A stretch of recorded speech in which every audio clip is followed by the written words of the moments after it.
In today's video, I'm going to teach you how to change status to canceled in Gohighlevel.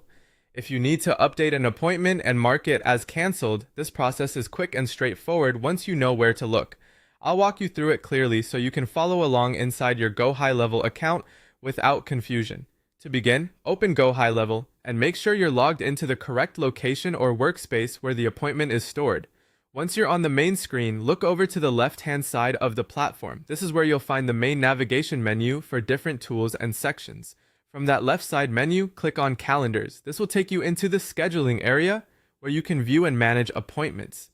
After the Calendars section opens, move your attention to the top menu and select Appointment List View. This is important because it shows your appointments in a list format, which makes it easier to locate and update a specific booking. Once you're in the list view, click on All. This makes sure you're seeing the full list of appointments rather than a filtered view. That can be helpful if the appointment you need to update isn't immediately visible under another tab or category. Next, find the status column for the appointment you want to change.